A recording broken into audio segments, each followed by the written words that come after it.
Welcome to The Sober Unicorn. We are a gay-hosted, all-inclusive podcast about sobriety and addiction recovery for the LGBT plus community and all of our allies. I am your host, Holden, and thank you for joining us today.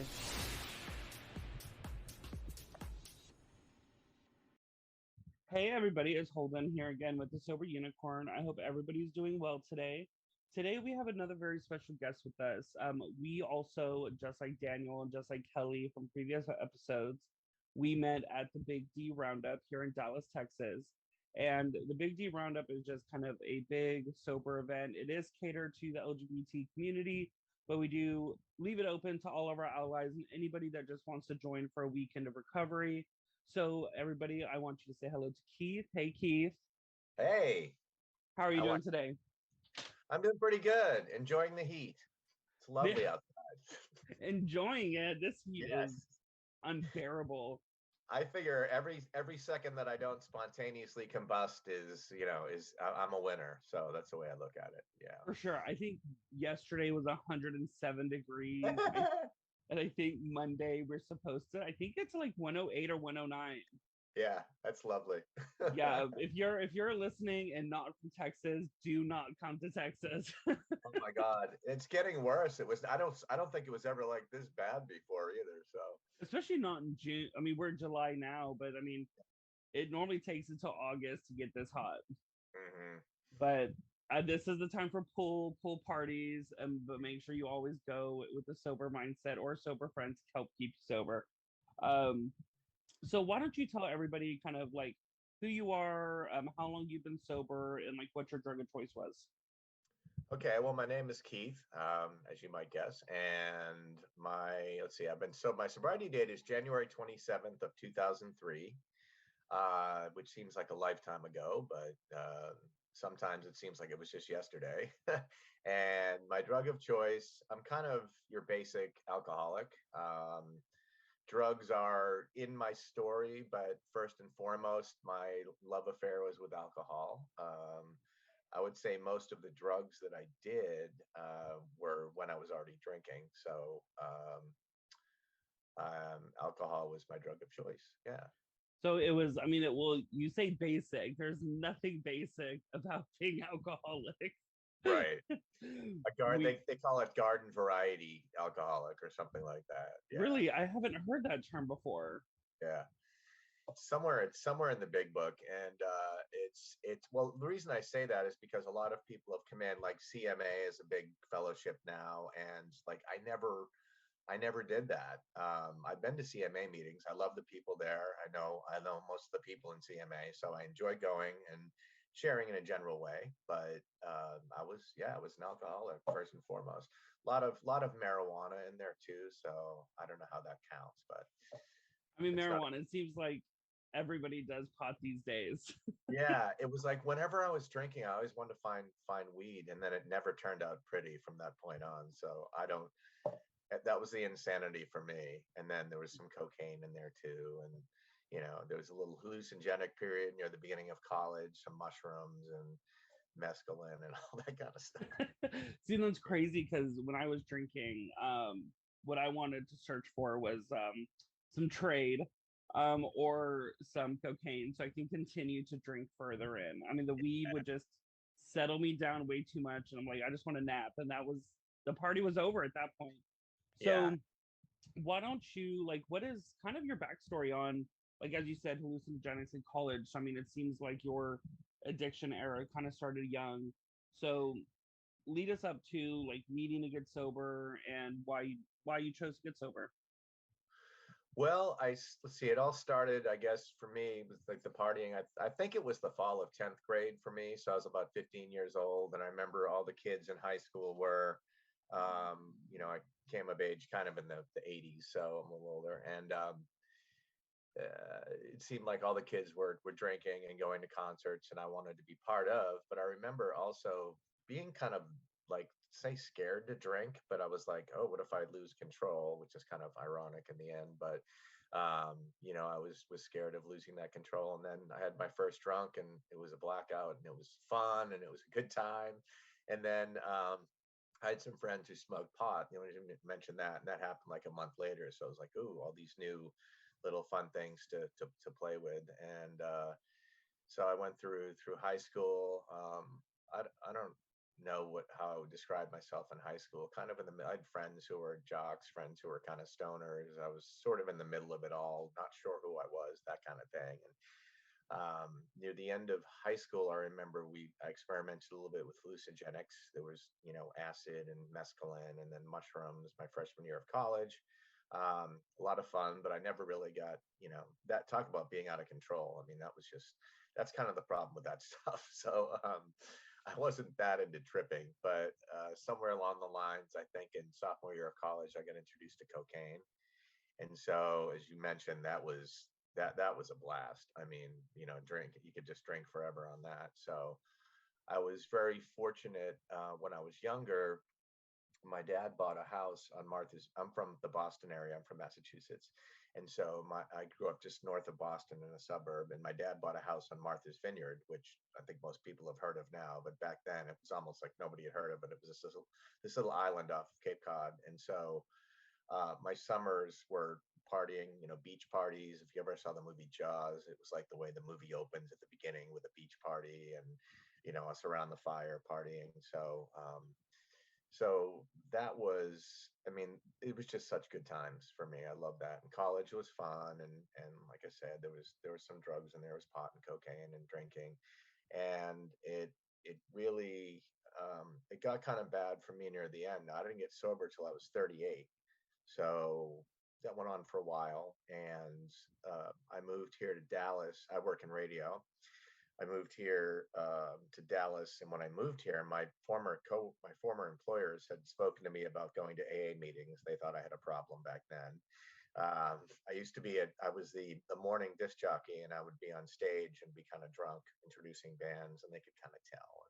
It wasn't pretty. So that kind of stuff. And so I got here, but 2 years went by before I got sober here. And so near the end, I was just drinking every night. The obsession would set in the afternoon, and I would go between three different things, between vodka, beer, and wine. I remember that, three basic choices, and I would alternate every day. So it didn't seem like I had a problem, but I did. And so, and I would go to like three different liquor stores, on the way home, so they didn't think I had a problem. And just at the end, it just got so ugly and so dark and so sad. And those last few months of drinking, my father passed away. I remember he was in the hospital in Boston for about a month, and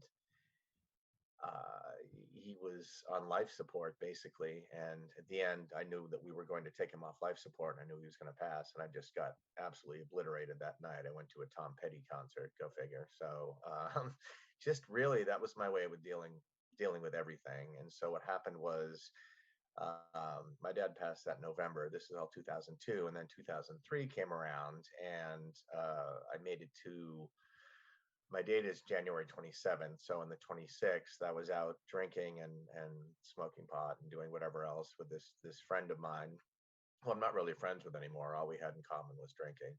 And we were on our way back from the bars on Cedar Springs, and I drove my car. I took a wrong turn somewhere, and I ended up driving my car into a fire truck. And so for a while, at least at Lambda, I mean, not so much anymore, but when I came in, I was known as Fire Truck Keith, the guy with the fire truck. And so I totaled my car. Nobody got hurt, but it was definitely a God thing because I felt that I couldn't stop of my own accord. There was just no way. And I remember, at the end, I was drinking in the morning, something I said I wouldn't do, crossing those lines, and then making screwdrivers in the morning, and just absolutely not being able to stop. It was like I couldn't live with it. I couldn't live without it. It was that like jumping off point. And so God, so for me, it's like the fire truck is that symbol of, and I remember that I remember hitting it, and I actually had pot on me, and I threw it out the window in the car. At least I thought to do that, so I didn't get any drug charges. But and in retrospect, I don't even know if I liked pot. It was just something that was always seemed to be there, and I would never consider myself a stoner, but whatever. So just added to the buzz, I guess. And I got a DUI from that, and I had gotten a DUI in college too. By the way, I should add, I was the designated driver one night in college, and we went to an off-campus party, and I thought designated driver just means you drink a little less than everybody else. But my standards of drinking were so, whatever. Just it just didn't make sense. So I was worried that when I got the second DUI from the fire truck, that I'd be going away to. I envisioned myself going to Huntsville or whatever, like some major prison, and so I get really scared, and I was scared straight, I guess you'd say, scared sober in a way. And I remember sitting in the back of the police car because they gave me the drunk test, and they were very nice to me. I remember that, and but I wanted to get caught. I think I really did, and I remember being in the back of that police car and just sitting there, just going, "This is it. I'm done. I am done with this." And so that's kind of what it took for me. I don't recommend anybody else go through all that, but that's kind of what it took me to get to that moment of surrender. And then the next day, I went to an AA meeting, um, and I still didn't quite understand like what an alcoholic was. I mean, because you come in and everybody's saying, "I'm an alcoholic, I'm an alcoholic," and for me, alcoholic was kind of a punchline. It was kind of like, "Oh, he's an alcoholic," it'd be like an insult, and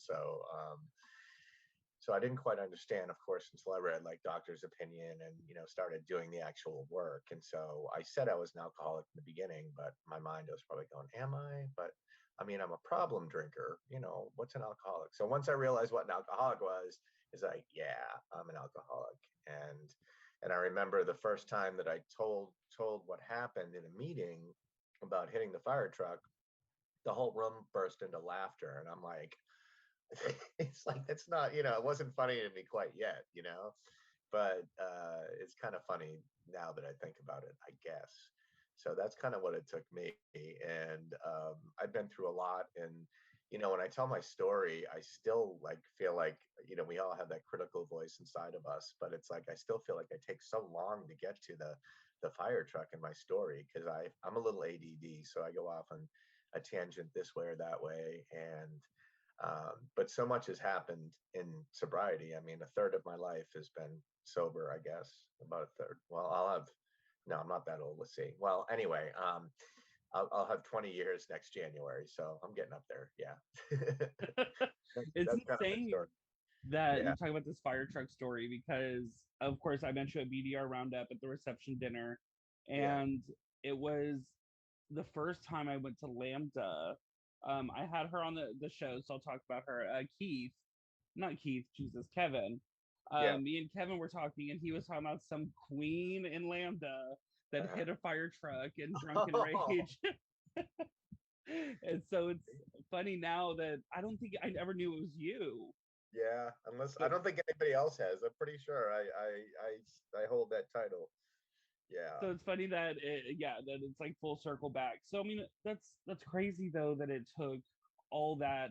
Of course, hitting a fire truck, I think for anybody will be like, oh my god, like I really have a problem. But it was Lambda like your first introduction into the 12-step program. No, I went to a group here in Dallas. It was called the Oaklawn Group, and I think they're still there. And it was basically, I figured it was the gay group, and I figured, okay, I'll be at home there. And it was kind of an eclectic group of people, and that was my first week of meetings. And I remember we read out of Dr. Bob in the Old Timers book one time, and I remember asking what a dry drunk was, and they were like, "Oh, cute, keep coming back," and kind of giving me that. And we went to the vegetarian Indian restaurant, whatever it was, in Oaklawn, and to eat. And it was, let's see, I didn't go to Lambda until a Saturday night meeting, like the end of my first week of sobriety. And I remember sitting in the back of the room. I didn't want to talk to anybody, got out of there as quick as I could. I brought my dog with me. I had a pug. I inherited my dad's pug named Otis, this big fat pug, and I had Otis out in the car so I could make a clean getaway after the meeting. And then finally that next week I started going to noon meetings, and I was very close with my coworkers too. I should add that here, and my boss's wife through a. This is kind of back. I don't even have a cell phone. I forget how everything got communicated back then. I don't even. I guess I'm behind the times. I didn't have a cell phone until 2003.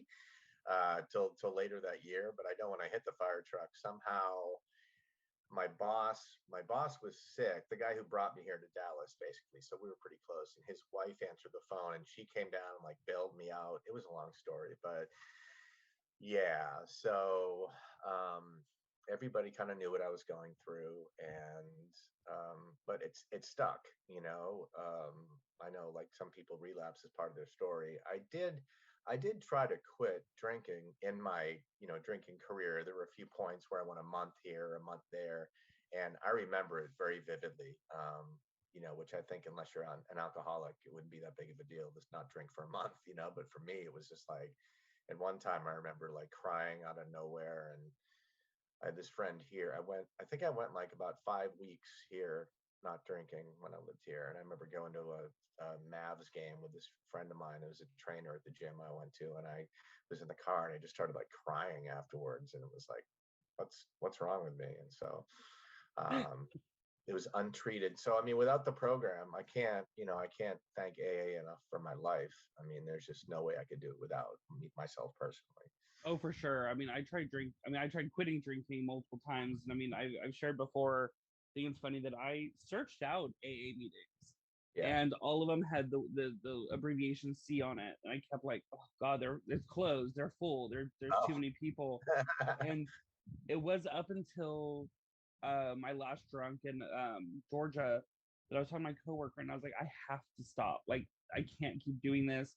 And she's like, oh, my boyfriend goes to a meeting close to you. And I was like, well, it says that it's closed. And her boyfriend's like, no, dumbass. Like, that just means that it's for alcoholics and stuff. But so, I mean, I finally went to a meeting, and I didn't go to Lambda, of course, until very recently. Hmm. My AA adventures have been predominantly in the normal straight rooms, not Right. gay centric until maybe the past 6 months or 4 months. But I know that in the realm of AA, we talk about like people. Let me rephrase this: people that from the outside that have never stepped foot in the rooms, or even get comments on my Instagram saying, "Oh, like AA is not for me. AA is so boring." Um, that it's not. I mean, No, it's the, not. the thing is, it states in the book that we are not a glum lot, Hmm. and I tell people that I have so much more fun going into the rooms and what I do outside of the rooms. Like, sobriety doesn't have to centralize itself in those four walls. It goes out of those four walls. You make connections in those rooms. So, like, what does the term not a glum lot mean to you and in your recovery in the past 19 years? You got sober when I was like in elementary school. Uh-huh. Thanks a lot. Yeah, I'm getting older. What it means, I mean, since the beginning, I chose a sponsor. Well, actually, my first sponsor was kind of chosen for me through somebody else, but it was based on what that person kind of knew of me. And my sponsor was kind of a smart ass like me. He was actually a very well known. Won't say his name, but he was an established chef, kind of like a world known chef, and he owned a restaurant here and all this stuff. But he was just we had very um, I don't want to say sarcastic. Sarcasm is supposedly bad, I guess, but as a whole. But we were kind of sarcastic and wise assy, and I had a lot of fun. I traveled with him. We went to like Santa Fe and went skiing and saw his friends and went to Provincetown Roundup and did all these things. And the people I hung out with were fun people. I gravitated towards that because I didn't want to. You don't want to just come in and it's not a. We can't subscribe to this veil of tears or something like that. I've like quoted the big book twice now. People are going to think I'm a big book thumper, but just some of those lines stick out to me. Yeah, we are not a glum lot. If people couldn't see the joy and the merriment and all that stuff. I mean, I met you at the roundup at that table, and that was a very interesting group of people at that table. Yes, it It was, was. but yeah, I mean, just some of the biggest personalities without a doubt that I've met in AA. When I came into Lambda, it was God, there was like people coming in with like drama, interrupting meetings, and this one girl, I won't say her name, but she used to like we would time it. She'd get 10 or 20 seconds into a share, and she'd start crying. like all the time. And so it was like, okay, it was kind of, I mean, I really look forward to, and I still look forward to going to meetings. We had a meeting last night. My friend Greg H was chairing, and it was the most wonderful meeting, just because everybody, it seemed like everybody was there except for yourself, of course. But I don't know if you met little Greg, but he, it was just this great meeting of people that we just all came together, and the room was packed, and I couldn't imagine. I mean, there's no way being in a bar is that much fun, or doing anything we shouldn't be doing is that much fun anymore. We get to remember it afterwards. And after that, we went out to eat, and I'm sure some people went on to like game night or whatever. There's just always, and the roundup itself, I mean, it's so much fun. I'm always involved. This year I was the volunteer person, which was, it actually worked out pretty well. I was a little nervous, but I had to get all the volunteers for everything. And I'm not the most organized guy. My list was very handwritten and kind of whatever, but it all worked out because everybody, there's just such good people in sobriety. It's everyone trying to be their best selves. And I think we're a little too hard on ourselves sometimes, but that's just our nature. Um, but without a doubt, it's certainly the best decision I ever made, and the best people in my life. I still have friends from before, some like quote unquote partying friends, but it's not the same connection. We all have this connection that you just don't have Well, in. I think that's the great thing about like being in sobriety, not per se AA, but just sobriety as a whole, is that no matter what walk of life that we come from, we have this like common ground, and so it kind of forces you to get to know somebody that you would otherwise never get to know. Right. Because I mean, like I'll put it out there, like Keith here is a more muscular, better looking guy, and like so if I was at a bar, um, at the Eagle or something in Dallas, well, which is no longer, but I would never once have a conversation with you because I would just look at you and be like, he's stuck up, he's an asshole, he's full of Well, I himself. am. Yeah. But No.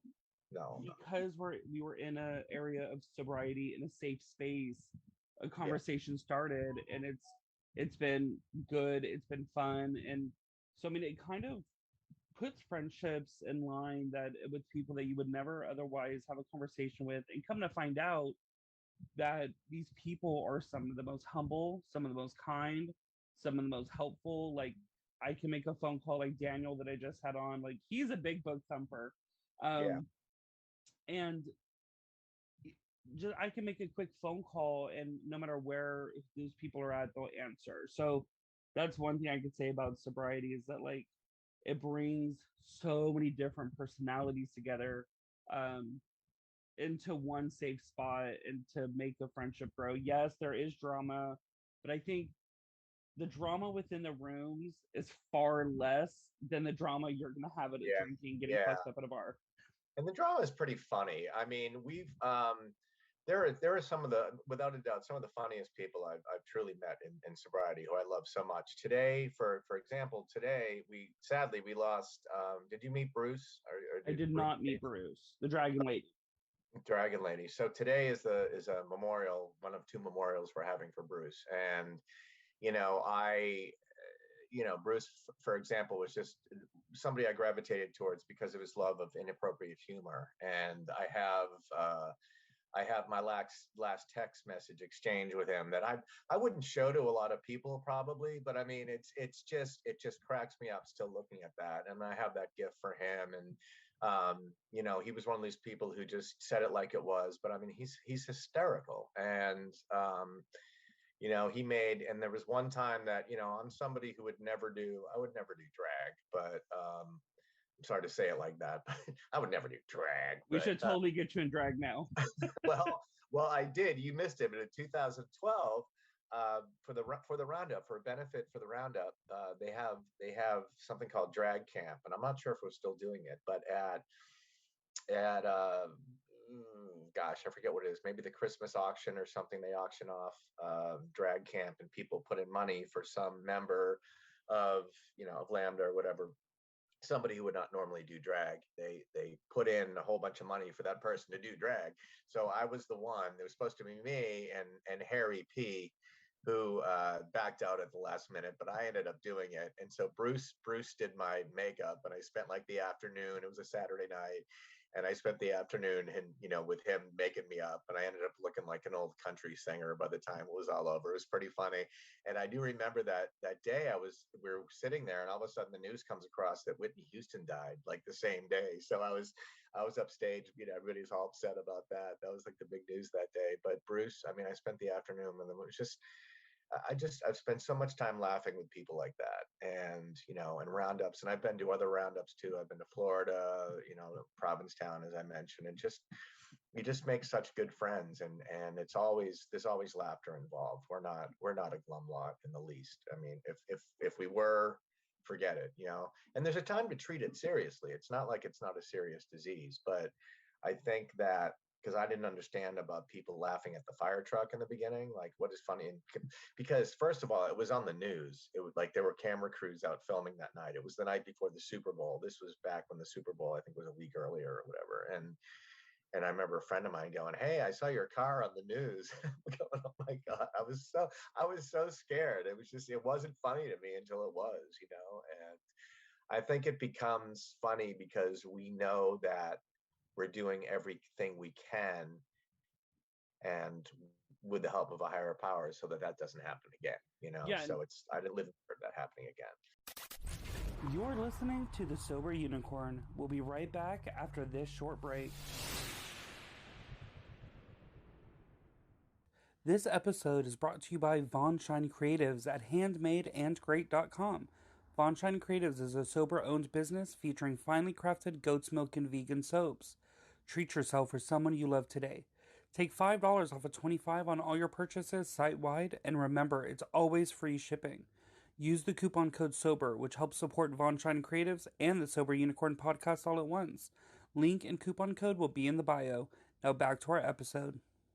Bruce, if I'm not mistaken, because I've seen, of course, a lot of photos shared through people in Lambda to remember him by. He was over like 30 years sober, correct? Yeah, he got So sober in the 80s.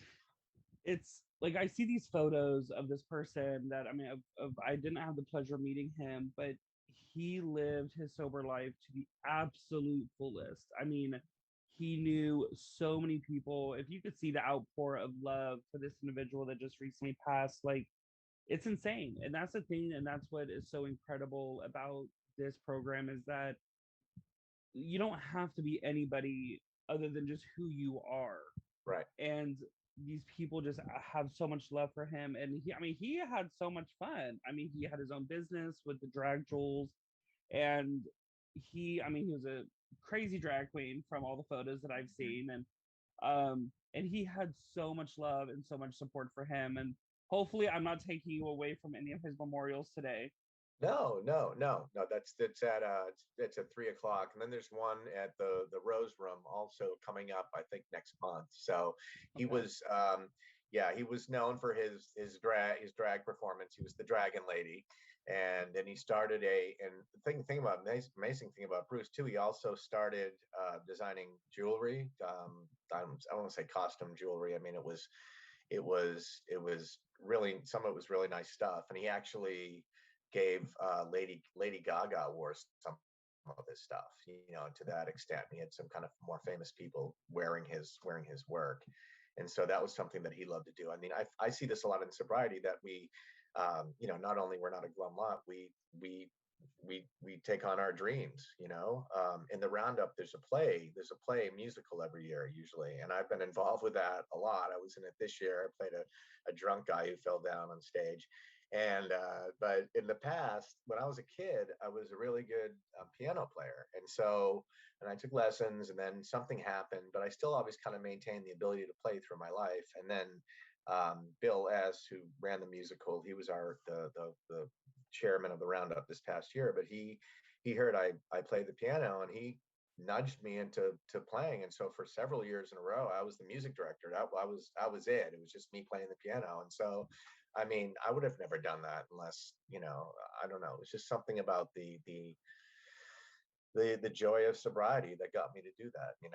And plus I was helping. I mean, it was for a common cause, so it was a good thing to do. So So talk about you on stage this past year during the performance. I mean, you playing a drunk guy. I mean, I don't know if you've had any experience doing that, but No, you not at played it all. really well. Not So at all. Yeah. you, of course, got sober back in 2003. So it's like, how long did it take you to kind of before you would go to your first big event that was alcohol kind of surrounded, and then how did you get past that and make sure to come out happy and fun? Um, I usually surrounded myself with, I think, I remember going out. I had this friend of mine named Quentin who's moved away a lot. We were like the closest of sober buddies, and we would go out to like the Roundup and to the bar, the Roundup, and I couldn't have done it without him. I don't think, and I think it was the same way the thing, the same way back. That was probably like 6 months in, and I was still kind of uncomfortable being in bars, so I didn't go out to bars, and I still don't go out to bars a whole lot, anyways. I mean, unless there's a reason to be there, or unless you go out with friends. It's been a while. I like to go out dancing every once in a while. But I'm trying to think of my It's first been a big. long time. Yeah, yeah. It's been a while. Yeah. So I've been to some things. I've been to some kind of circuity things, and not that that's my scene exactly, but I remember going and kind of seeing, and not judging people, but just being grateful, like, oh, thank God that's not me. Seeing some of these people just so messed up at some of these functions, and just going, oh, thank God. There's a woman. I don't know, say her name, Sally, who I love dearly, and we still laugh because I got sober about a year before her, and I was at a party, um, and it was a mixed crowd. It was both sober and not sober people, and she was not sober. And I remember her just like terrifying me, reading me the riot act, like, "Why are you sober? What fun is that?" And it's still to this day we still laugh about that. And then she's a lot of fun, and I can remember um, all these pictures that pop up like in Facebook memories of just like all these parties we've had with each other.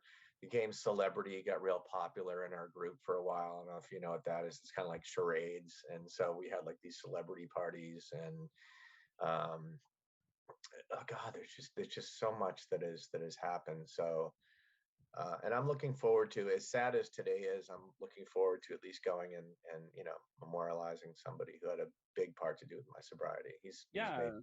it's Yeah. very important to celebrate, of course, so more in the passing of somebody, but it's also incredibly important to celebrate their success in their life and the part that they had in your life. I mean, it's I'm in the funeral industry, and I think it's so important. Yes, I think it's important to have emotion, Hmm. but don't remember them for their passing. Remember them for what they did when they were living, Yeah, um, exactly. and just celebrate that. So where was I going? I can't. Oh, the pool party. So talking about events, I know there's a pool party coming up, the Hmm. July 30th, the day before my birthday. So I haven't decided if I'm gonna go yet, but it's insane on how many events that these Yeah. groups put on to make Hmm. sure that the people in sobriety can go somewhere safe. Yeah. There's no temptation. There's not going to be any triggers for you. Well, triggers, but at least you're surrounded by sober people to help you through that Right. if needed. I know I recently went to a pool party that was full of a bunch of drunkenness, all my friends, all my old drinking friends, and I was okay up until I was eating some ribs, Oh yeah, and I've heard this. Yeah. I was like, was I think there was beer in there, and so I asked my friend, I was like, hey, did you cook that with beer? And she's like, yeah, and I was like, and so I mean, I was okay. I mean, of course, the alcohol's been cooked out of it, so I mean, I wasn't really worried about like considering it a relapse, but it was very much of getting that taste in my mouth again. Yeah. Hmm. And like I was fully comfortable being surrounded by a ton of liquor up until that moment. Yeah. And then I was So, like, okay, it's times to go. So it's be mindful about, especially if you are putting yourself in situations. Um, like me, when I go to a bar, I try to get like a Sprite with a little bit of pineapple juice. yeah. But of course, back in the day, I used to drink that with vodka. And so if you are at a table with a bunch of your friends that drink and there is just a pile of drinks in the middle of the table, make sure you grab the right one. Put two or three straws in your cup so you know Yeah. which one is yours. Yeah, that's a good idea. I was at my sister's house my first year of sobriety, and I remember picking up the wrong drink and just, you know, and the thing is that that can happen, and I like your tips for that not happening, but it did happen. Look, just like my drink, and I chugged something, and I was like, oh, and bottom line is that what you do from that point, if you realize it and you don't have any more, it's okay. There's an episode of the TV show Mom. I don't know if you've ever seen that show. It's hysterical. I recommend watching it. And um, Allison Janney is in it, the actress, and I'm already forgetting the daughter's name. Who I love. Anyways, it's a great show, and there's an episode where they're all alcoholics basically, and so a lot of it takes place in meetings, and it's all about sobriety. And one of the writers actually spoke at our roundup maybe 10 years ago, and she was one of the writers of the show. And so there's an episode where Allison Janney takes her boyfriend's cookies and she brings them to an AA meeting, but she doesn't realize they have edibles in them. They're all like totally high, and they show up at one point. They're like in a little playground on the swing sets going wee, and so they're all, when they find out, they're all like bummed out. They think they have to reset their sobriety days, and the thing is, they didn't know. I mean, so if you don't know, yeah, you're okay, but I do recommend keeping that from happening. That's why I think there's always, well, I shouldn't say there's always sober people around, but usually I tend to surround myself with sober people. Yes, My, or of course, nowadays everybody has a custom made Yeti. Make yeah, sure your custom Yeti is super custom to you. But yeah, I mean, again, it's like Kevin has said, it's if you want to stay sober, you yeah, need to surround yourself with those that you want to be like. Essentially, that if you yeah, surround yourself with sober people and you ever want to drink, you will never have an opportunity to hit that door right, to leave. So it's incredible. It's you don't have to strictly go to sober events, although they are a ton of fun. yeah, I mean, I have not been to a sober event yet that has been incredibly boring. no, Um, it's you don't have to go to sober events, but it is good to make sure you surround yourself with people that are like-minded yeah, and have the same goal and everything as you do. Because people that are still drinking, they're like, well, what's the fun in that? I'm yeah, like, there's a shit ton of fun in it. I can go to bed at 1 o'clock in the morning, still wake up at 6 or 7 in the morning without a hangover, remembering every detail of the previous night, hmm not having to worry about who I slept with, who who I randomly made out with, and then I don't have to check my phone to what drunk text I sent to any ex-boyfriends. there you go. There's definitely an upside to it all. Yeah, I agree. I think it's good to have a mixture, and I've been with I'm a serial, I don't know, dater, I guess, so to speak, but I've tended to have partners in sobriety. I like being in relationships. Right now, I'm getting back to somebody pretty much who's in the program, and then before that, my partner before that was very supportive. He drank, but it was like, he's like, no, you're not, not, and not that I ever really wanted to, but I always find people who are at least supportive, to say the least. My family's very supportive, and um, so surround yourself with the right people. I definitely, surround yourself with people who make you laugh, who brighten up your day, and people who light up when they see you. It's the same thing. Yes, Yeah, that's especially people that are not glum, because the thing is sobriety can be what you make it. And if all you do is think of it as a negative way or a negative uh, not going to life work. change, then you're going to eventually go out because you're never going to find the joy and the serenity that sobriety can give you. I mean, you're what 19 years. I'm Mhm. only 8 months in, and it's insane to see. Like it's lovely actually to see when I go into rooms, people that are for 30 days, 10 years, 20 years, enjoying their lives to the Yeah, absolute fullest. Yeah, of course, when I first went into the rooms, of course I was like, what the hell am I doing here? Like, do I have to quit drinking type of thing? But I mean, eventually, once you get past that detox stage and past the realization that this is a total life altering thing, it becomes very fun. And once you start creating friendships, because you will lose a lot of friends. I lost plenty of yeah, friends Um, and it seems disheartening. And I'm like, well, is this worth it? I've asked myself so many times, is this worth it?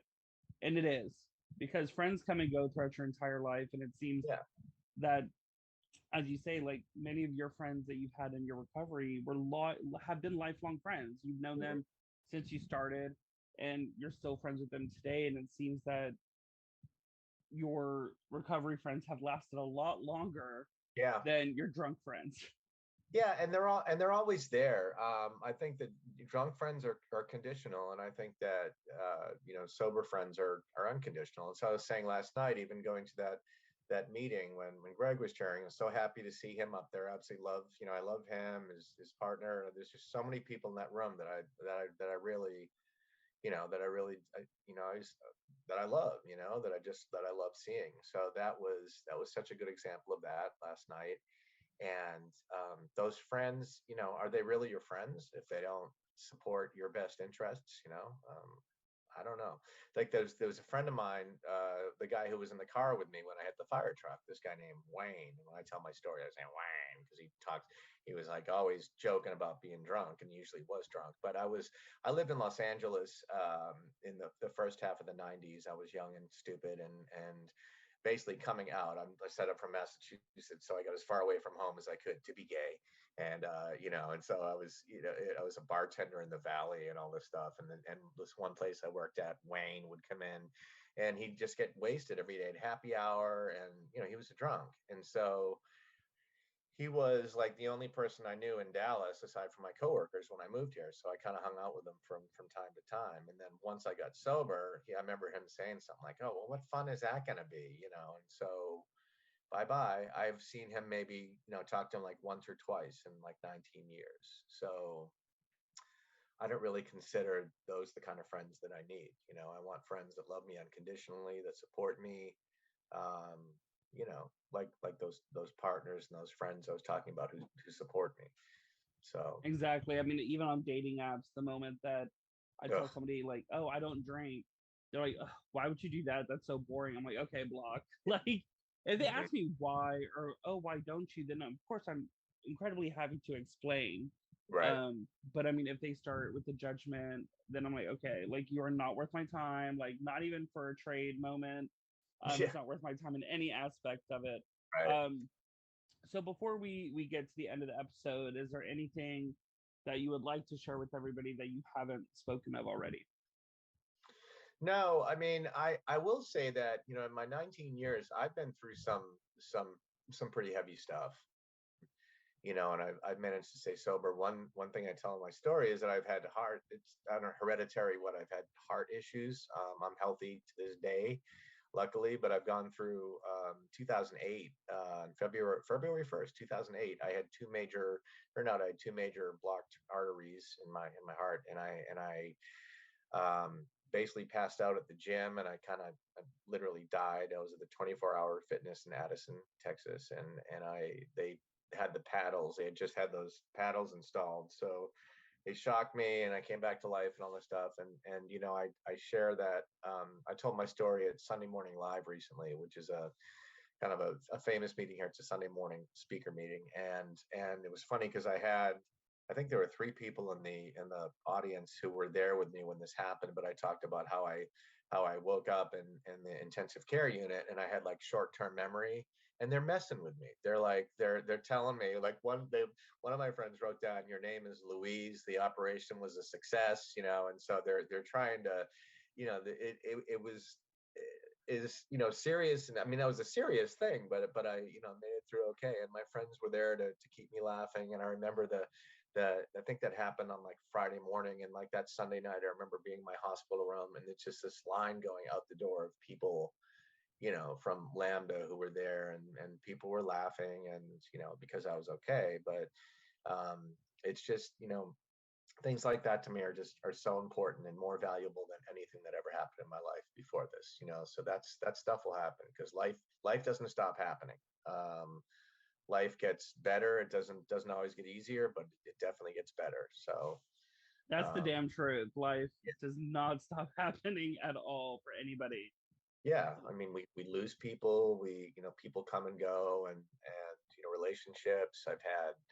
I've been like really done with money, finances, romances, all that stuff. They say, yeah, it's going to happen. So, but I'm still here, and I'm still sober. So I mean, that's you know, I kind of started working with somebody too recently who has me making gratitude lists again.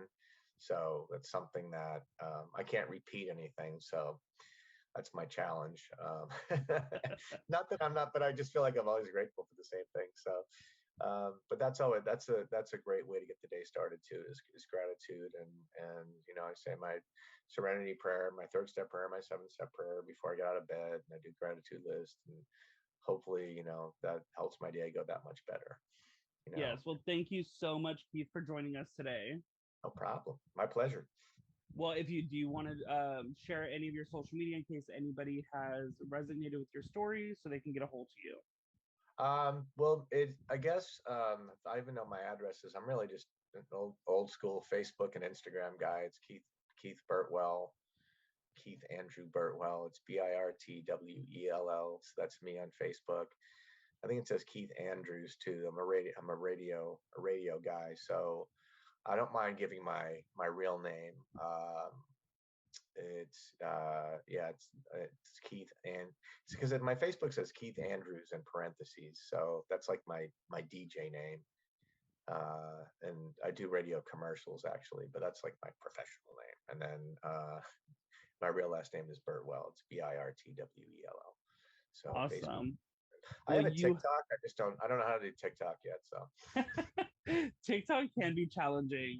We've tried to start TikToking, and you have to stay consistent. And I mean, when I get home, I don't feel like editing for 30 minutes to try to get yeah, my lips to sync up with whatever audio I'm using. exactly. I mean, I look at that and go, wow. I'm always impressed by people who put the time in to do that. And forget Snapchat. I can't even go there. I have no idea how to do that. But that's what the kids are doing these days. So I found it from my nephews who are one's in his late 20s, the other one's 30, that Instagram is their thing. So I guess Instagram is bigger than Facebook in the It end. is, but it's owned by Facebook, so it's Yeah, all the same at this point. right. You have a wonderful day, and I'm sure I'll see you soon at a meeting. You will. I hope so. Yeah. Thank you again for listening to today's episode.